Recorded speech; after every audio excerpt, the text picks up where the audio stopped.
Fatigued from the long flight, Yun-Jin yawns as she turns on her laptop. She landed in Rio de Janeiro just 2 hours ago, but her work cannot wait. Looking through her mailbox, she spots a dozen unread emails from an unknown user addressing her by name. Few know her as Yun-Jin. Most only know her as Magnum Opus. She clicks on an email. A graphic, detailed description of someone's plan to murder her and the trickster. Signed, the trickster's #1 fan. Death threat. An abnormally specific one with a picture of her in the hotel lobby.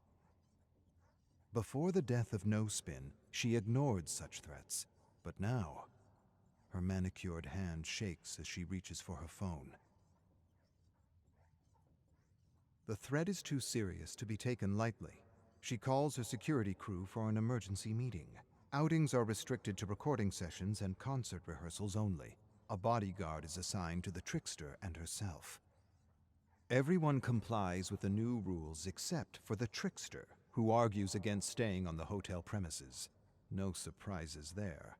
Her relationship with the trickster has been on the rocks for months now.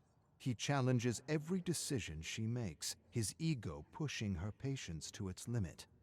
Because of their frequent creative disagreements, their next album is behind schedule, forcing her to produce 3 new songs while overseeing his tour. Her security expert confirms that the phones are ready. At her request, a tracking GPS application was installed on all company phones. No one else knows about this. If the trickster keeps testing her patience, this app will come in handy. It's for his own good, and hers.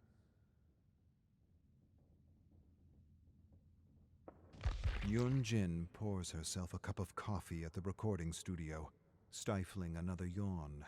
Her temples are throbbing. The jet lag is hitting her hard. Plus, the constant threat of a crazed fan prevents her from getting any sleep at night. On her way back to the booth, she notices that the studio next to theirs is occupied. She peeks inside. A young man is laughing in the recording booth. He has an easygoing smile that could sell thousands of magazines.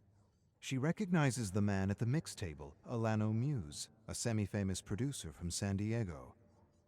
What is he doing in Rio? Some bits of fresh gossip could help re-energize her. She taps on the door's window.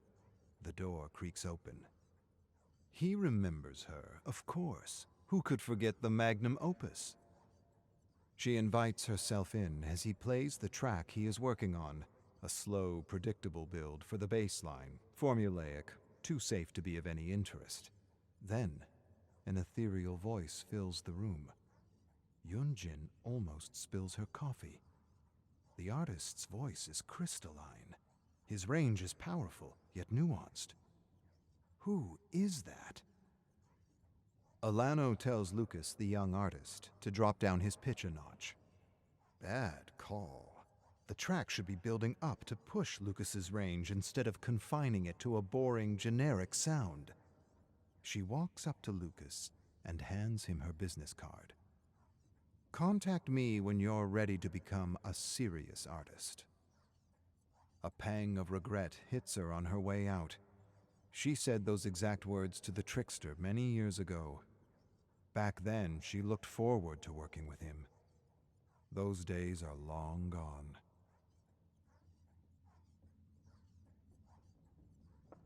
At the hotel bar, Yun-Jin takes a sip of her cold caipirinha, the sugarcane liquor smoothing the sour burst of lime. Why did she give that young artist Lucas her business card? It's not like she can produce him. Another pang of nostalgia, another sip of caipirinha. She misses it, hunting new talents, the raw creative chaos of designing a bold sound, the adrenaline rush of the first album. Things are different now. Her time is split between handling the trickster's growing ego and following a generic, endless production cycle. Is this the cost of success? Producing music that makes her cringe, not to mention handling arguments about bodyguards and curfews. while being threatened by a crazed, psychotic fan. Her life is so different from what she imagined as a little girl. Back then, music was the only good thing she had. She created tracks in her bedroom, imagining a stage of bright lights where she was safe, loud, and free. That is what pop music is to her, a vital dose of unapologetic release. Now, thanks to her success, she lives in a golden cage. Down goes the caipirinha. The bartender gives her a glance and she nods. Keep them coming. She calls Mighty One executives for a virtual meeting and gives them the news. Once she finishes the 3 tracks in Rio, she is done with the trickster. She will move on to producing the launch of Trainees. A Mighty One executive cuts her off. They have more urgent business to discuss. Damaging rumors are trending online. A disturbed, delusional fan claims to have murdered someone at a trickster concert. Yun-Jin closes her fists, her long manicured nails digging into her palms, anything to keep her hands from shaking again. She will handle this mediatic storm for her brand's sake. But after Rio, she is done with the trickster, whether Mighty One is willing or not. Online, rumors about the murder are trending. An anonymous post claims that the victim was last seen alive at the trickster's VIP meetup after his concert in New York early this year. Yun-Jin remembers that night, not because of the concert, but because of a detail that has been replaying in her mind ever since.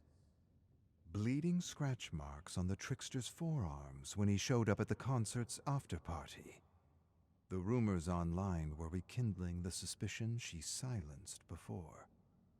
Years ago, the trickster and she arrived in Miami several days earlier than planned. Yun-Jin attended networking events while the trickster rehearsed. 3 days following their arrival, a folk singer was found dead downtown near the bar where he performed. A security footage was released to the public, showing a man dressed in black, with his face covered, leading the singer down an alley. The dark, blurry footage revealed little about the suspect, but Yun-Jin noticed a detail that twisted her stomach in knots. She recognized the gold-rimmed headphones around the suspect's neck, with 2 large X's, one for each ear. It was the brand-new model of the Xerxes 1050X headphones, which few audiophiles knew about, and even fewer could afford. She recognized the model right away, because the trickster favored their equipment over other expensive models.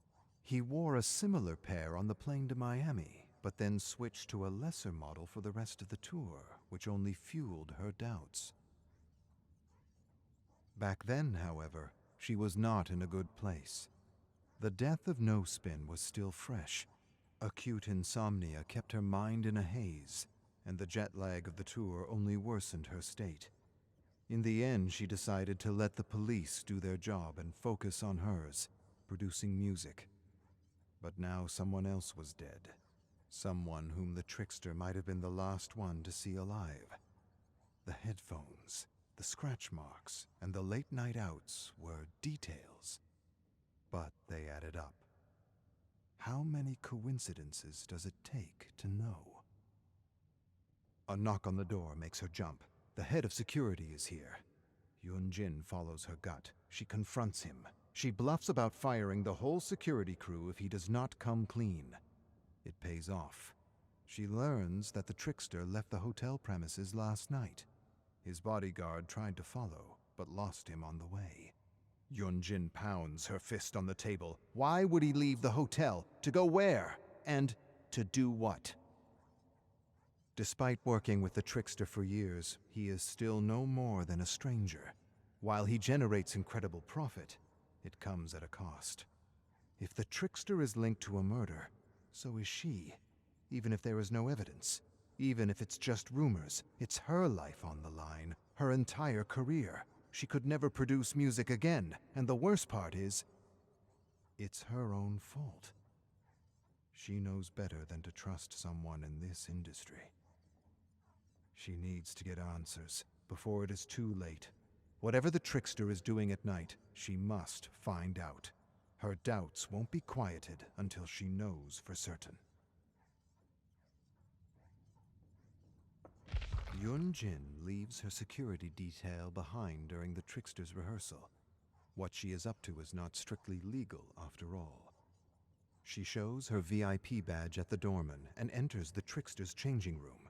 Perhaps she could find something in here that could be a clue as to what the trickster is up to. Amidst the flamboyant costume, she looks for a clue, receipts, notes, pictures. All she finds is a gym bag. Inside lies a water bottle, a few t-shirts, and his wallet. No bills or anything of interest in his wallet, except for his hotel room key card. Perhaps she is looking in the wrong place.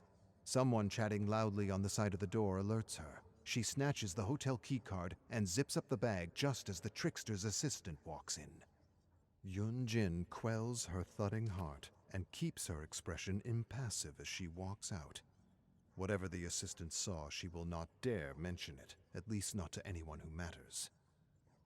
Yun-Jin only pauses when she reaches the trickster's hotel room, key card in hand. If she does this, there is no turning back. Yet if the trickster is hiding something, she needs to know what it is before everyone else does, before it ruins her life. There can be no doubts. Yun-Jin pushes the door open. The trickster's room is tidy, almost as if he barely spends time here. She goes through his luggage, a pile of odd clothes, all black hoodies and sweatpants, a black face mask, clothes she's never seen him wear on tour. A tap on the door. "Room service." Yun-Jin drops the face mask. "Come back later." She finds nothing odd in the room, except for a rare top-of-the-line sampler on his bedside table. Intrigued, she presses play. A series of loud, violent screams fill the room. The screeches sound genuine. Samples from a horror film? Yet she cannot fully shake her initial disturbing thought. What if it is genuine? What she finds next only enhances her discomfort. A sharpening kit for knives, whetstones and cleaning products, a whole collection of sharpeners. A past conversation overheard at the recording studio replays in her mind. Lucas, the young artist, introducing himself to the trickster, asking about the flamboyant knife in his hands. The trickster replying that he always keeps a blade on him. Yun-Jin picks up a whetstone. Why sharpen a stage prop? Sure, the trickster used real knives to do stunt work as a kid, but it is no longer necessary. This obsession with knives is not just for show. And what is the point of sharpening a knife if it's not to use it? She shudders. Another noise at the door. Yun-Jin puts down the whetstone. "I said come back The trickster walks into the room, catching her off guard. Her eyes meet his. He is just the awkward kid I signed years ago. I will not let him drag me down. His outrage meets her fury. Yun-Jin picks up the sampler. "Where the hell do you wander off at night? And what is this twisted horror bullshit? What if the media got a hold of it? Your career would be over." Trickster sighs and admits that after the death of No Spin, his mind drifted to a dark place. He rarely talks about their death, and she can tell why. That day still haunts her dreams. Time passes, but guilt remains. Yun-Jin spots his phone on the table. "Grab a drink from the minibar, trickster. Today's rehearsal is canceled." She keeps the sampler and reminds him to stay on hotel grounds until the concert. He nods in agreement. Good. For her ploy to work, he must think she trusts him.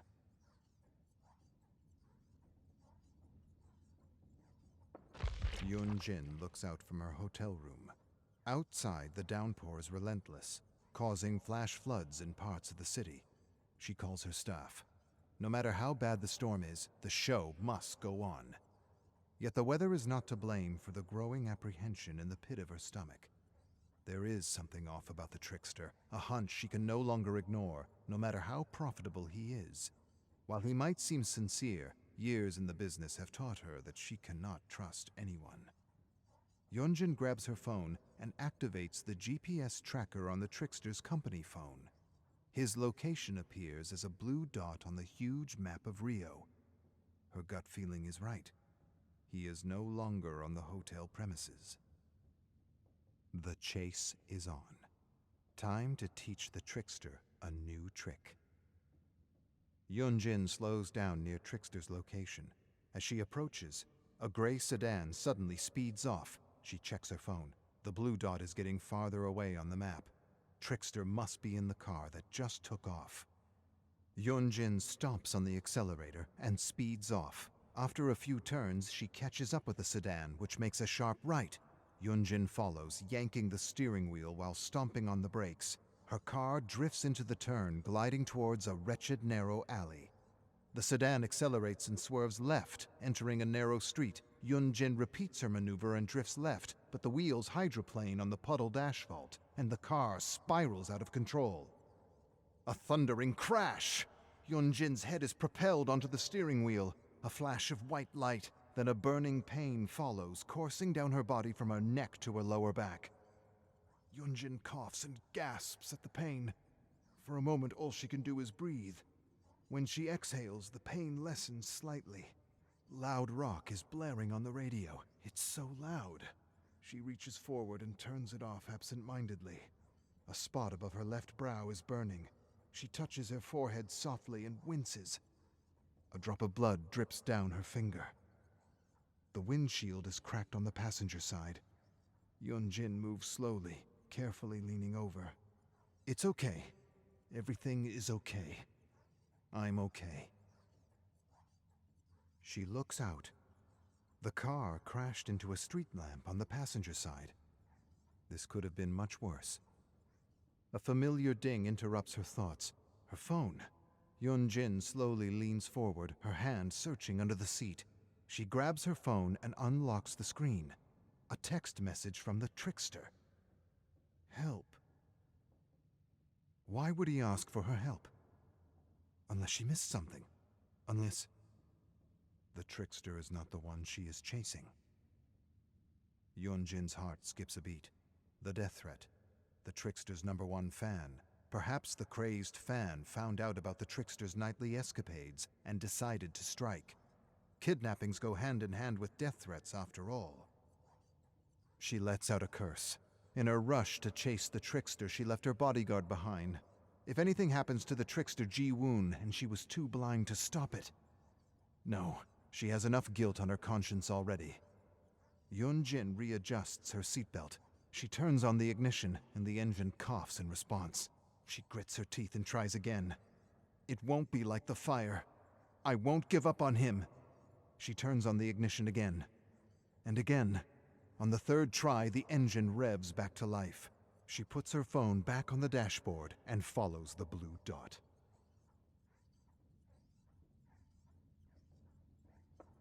Yun-Jin follows the GPS until she reaches a desolate parking lot facing several abandoned warehouses. The blue dot remains immobile. This is it. Ji-woon should be here somewhere. But where? As Yun-Jin steps out of the car, a heavy curtain of rain falls on her sore, shivering body. Daylight is cloaked by dark storm clouds. The parking lot is filled with broken-down cars. Yun-Jin uses her cell phone's flashlight to find the gray sedan. As thunder rumbles, her phone illuminates a bloodied handprint on a car window. She rushes to the door and peeks inside. A sudden blur of motion. She pulls the door open. A rat skitters out of the car. Some items lie on the back seat. Ji-woon's phone. A rag. And some rope. Yun-Jin closes her prickling eyes. She might be too late. There's no time to waste crying. If Ji-woon is still alive, he needs all the help he can get. Yun-Jin grabs her phone and calls the police, then her security crew. Whatever this crazed fan has planned, it ends now.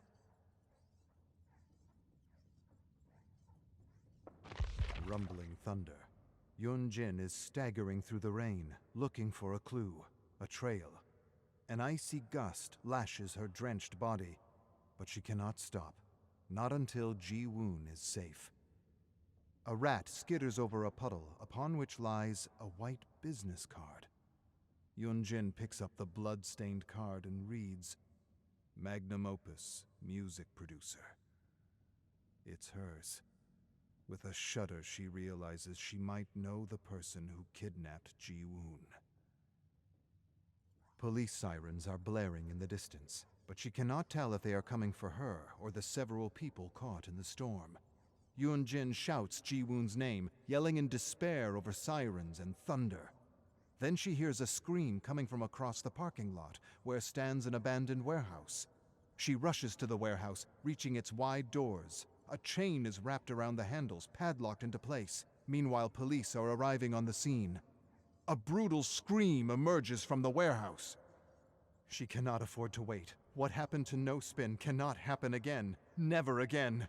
Picking up a lead pipe from the ground, she strikes the padlock again and again. Ji-woon! Ji-woon! The padlock breaks open.